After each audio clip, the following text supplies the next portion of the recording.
Salut! Fabrication de flèches ce soir. Voilà. Je suis encore là. Je suis encore là. Je suis encore là. Ok. Bon, ma table aujourd'hui est assez loin. Puis aujourd'hui, le film des enfants est Atlantis. Donc, pendant qu'ils sont occupés, voici une flèche. C'était impressionné, hein? Cette flèche a été achetée chez Canadian Tower. Donc, je sais plus combien est-ce que Doom les a payés, mais il me semble que c'était quand même pas un si gros prix que ça. C'est une flèche en fibre de verre, pas en bois. Et ne prenez jamais du goujon de bois. Est-ce que j'en ai pour vous montrer ce que c'est? Ben, du goujon de bois. Prenez pas du goujon de bois.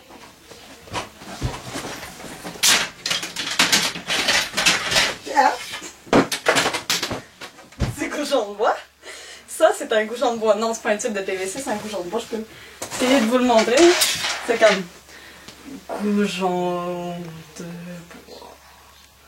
Donc, ne pas utiliser du goujon de bois parce que les fibres étant faites dans le sens du bois, quand un goujon de bois casse, ça fait qu'il casse dans le sens du bois.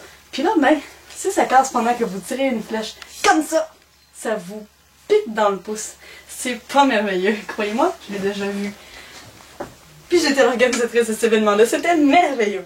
Fait que, faites-le pas.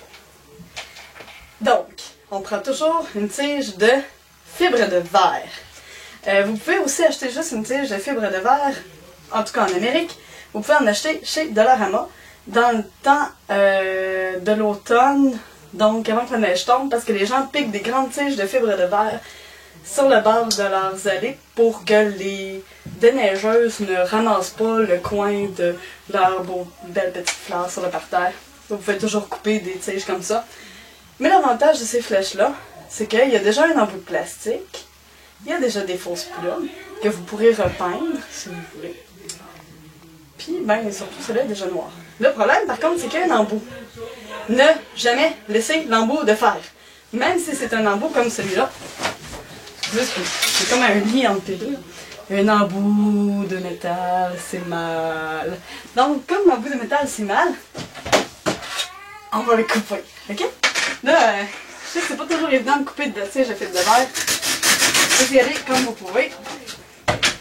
Regarde.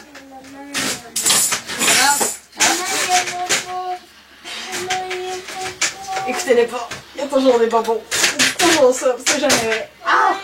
Ok, ne pas vous couper le pouce, c'est un bon plan. Ouais, moi aussi j'ai des bobos, mon garçon. Oui, j'ai des bobos aussi. Ah! C'est bon, je vais y arriver. Maman, des bobos. Yay! Ok, fait que voici maintenant que c'est coupé. Là, ce que vous allez faire, vous allez prendre un sous-noir. En tout cas, les sous-noirs américains ont fait le travail. Une petite goutte de colle chaude.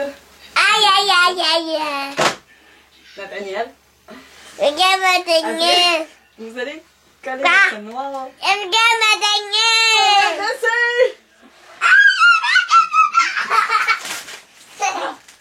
Comme ceci. D'accord? C'est le noir collé, à peu près centré, à peu près droit. Merci, C'est pas grave, c'est pas monsieur. parfait. En autant que ce soit à peu près correct. Donc, ça ressemble à peu près à ça. Des grimaces silencieuses. Je me permets une intrusion en plein milieu de cette confection de flèches parce que, bon, ça dépend du GN où ce que vous allez, c'est bien de s'informer des standards avant. Parce que, vous voyez, il y a plusieurs façons de faire des flèches. Il y a celle, comme je vous ai montré, là, de mettre juste un sou, de le coller bien comme il faut, après ça de mettre de la mousse. La manière la plus sécuritaire, selon moi, c'est d'abord de mettre un bouchon de liège. Ouais, j'en ai deux, parce que là, vous allez voir, ça c'est un vrai liège, ça c'est un faux liège. Ça n'a pas d'importance du tout lequel est-ce que vous allez prendre, j'en ai rien à foutre. Parce que s'il faut que vous preniez des vrais bouchons de liège, il faut que vos parents ou vous-même aimiez le très bon vin. Fait que les bouchons de liège, là ce que vous allez faire, c'est qu'à l'aide d'un petit couteau, vous allez creuser un trou dedans. Là, je l'ai pas fait, là, je suis pas fait de même.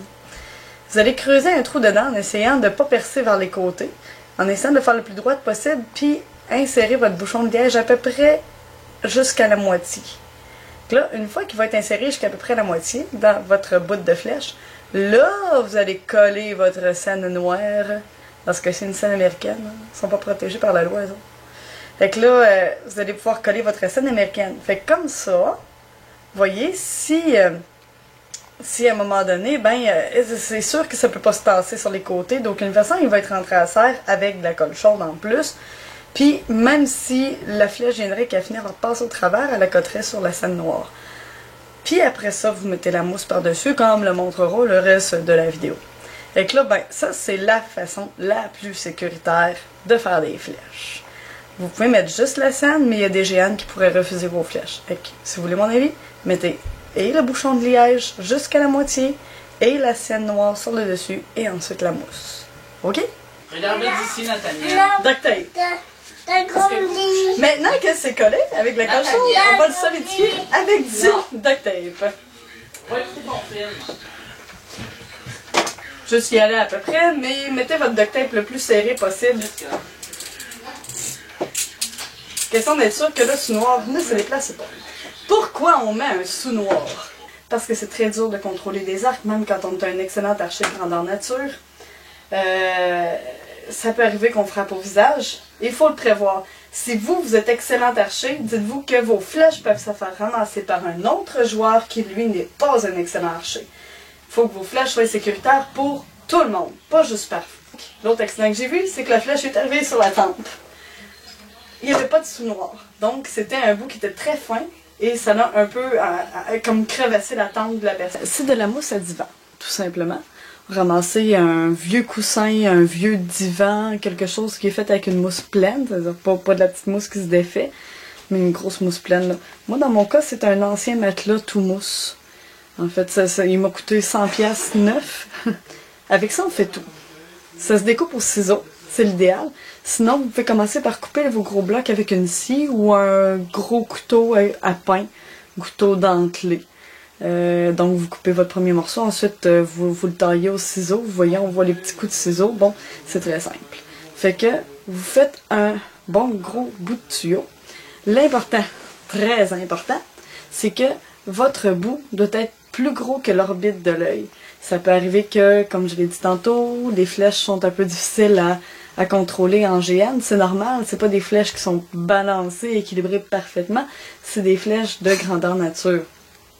Donc, avec un gros bout de mousse comme ça, ça arrive quand même assez régulièrement que ces flèches-là, sont pas tout à fait balancées, puis peuvent aller un peu plus croche que prévu, ou poignent dans le vent. C'est pour ça qu'il faut que ce soit plus gros que l'orbite de l'œil. Parce que si c'est trop petit, ça peut rentrer dans l'orbite de l'œil, puis avec la pression, même si c'est de la mousse, avec la pression, ça peut rentrer l'œil un petit peu trop creux, puis aveugler momentanément la personne ou lui faire beaucoup de mal. Pour fixer sur le bout de ma flèche, on va prendre un couteau de cuisine pointu ou un couteau quelconque. Peut-être un petit couteau de chasse, mais en autant qu'il soit très mince. Parce que vous voulez pas que votre trou soit trop gros. Si vous voulez que votre flèche rentre à serre. Mais comme le bout est plus gros sur la flèche, ce qu'on va faire, c'est qu'on va rentrer le couteau. Ensuite, on va faire des petits trous comme ça. On va tourner à 90 degrés. Je vais peut-être vous le montrer plus proche, plus simple. Ok.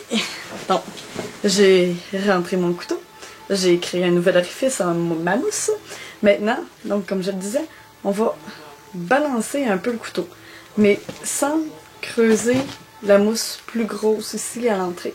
Bref, je veux que mon trou à l'entrée soit petit, mais qu'à l'intérieur, à peu près à la moitié, que mon trou soit un peu plus large, parce qu'il va falloir quand même que je rentre ma scène. Fait que c'est pour ça que je vais m'arranger pour que le fond soit un peu plus coupé gros, mais que l'entrée reste petit. Fait que là, comme vous pouvez le voir, je peux rentrer mon doigt à serre, hein, c'est cool. L'entrée est donc très petite. Je suis pas mal certaine que mon bout ici va être un peu plus gros. Fait que je l'ai creusé à peu près au milieu.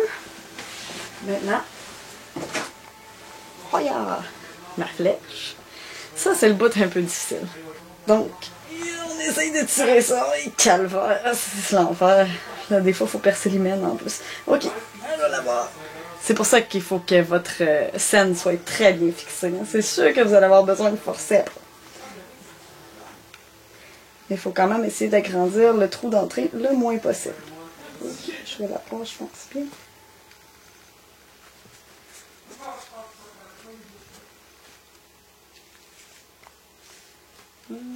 Ça pourrait ressembler à ça, un petit peu plus profond.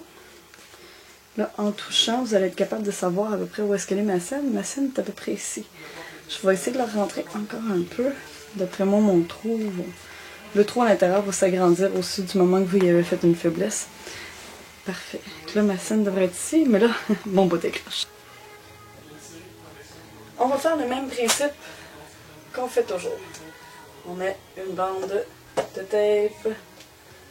C'est sûr que ça tient jamais très bien, en fait, le tape sur la mousse à divan.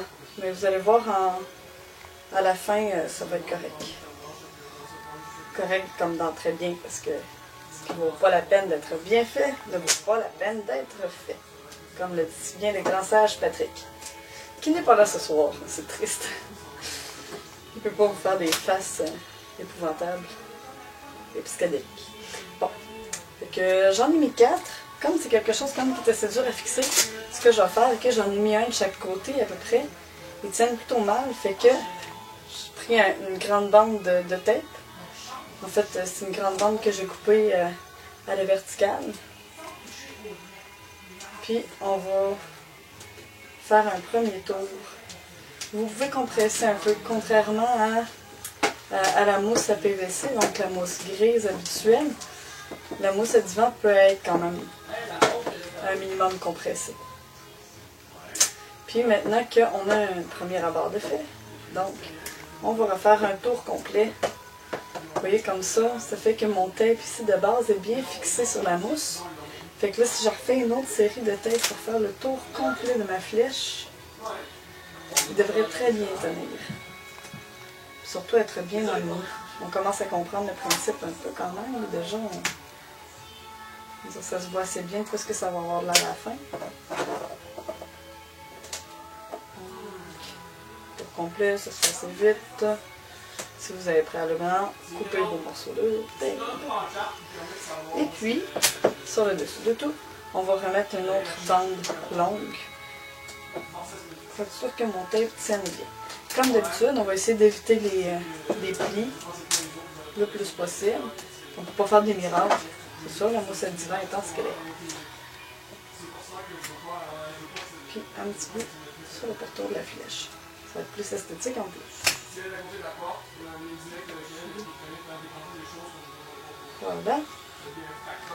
Puis là, notre test ultime, on essaie d'écraser et on sent la flèche. C'est là que vous allez comprendre en fait à quoi est-ce que sert vraiment la scène, parce que on le sent clairement qu'il y a une résistance qui est d'une certaine largeur. Ça fait une très grosse différence, ok? Sur la douleur que ça émet. Donc, je l'ai fait un petit peu vite, mais quand même, ça vous donne à peu près le résultat que ça devrait avoir. Donc, comme ça, c'est pas si pire. C'est pas encore très très joli, je vous l'accorde, mais c'est très sécuritaire. Pour que ce soit un petit peu plus joli, c'est sûr que vous pouvez prendre le temps de sculpter un peu mieux au ciseau, tu sais, lui donner une forme un peu plus belle, peut-être plus courbe comme ça. Puis au final, moi ce que je vous recommande, c'est de prendre un petit peu de peinture acrylique pour les Américains, ben pas les Américains des États-Unis, on s'entend, les Américains comme dans les Amériques, parce que nous autres aussi au Canada, on est Américains du Nord. Donc, pour tous ceux-là, ben c'est ça. Vous pouvez acheter Dollarama, acheter tout simplement de la peinture acrylique, bon, très cheap, mais ça fait amplement l'affaire, je peux vous le dire. Puis, donner un petit coup de pinceau sur tout ça. Sinon, un coup de canette, psh, et c'est réglé. Si déjà vous la faites noire, regardez comme ça va être noir à grandeur. Ça serait joli quand même si ça serait tout noir.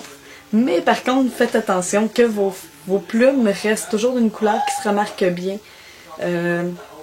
Qui se remarque bien dans le gazon, qui se remarque bien dans le bois. Donc, c'est sûr qu'à l'automne, on peut pas faire de miracle. Hein. L'idéal comme couleur, c'est toujours le rouge, mais c'est pas très beau en grandeur nature. Si vous faites des flèches brunes, bonne chance pour les retrouver dans le bois. Vertes, même chose. Et sur ce, amusez-vous bien!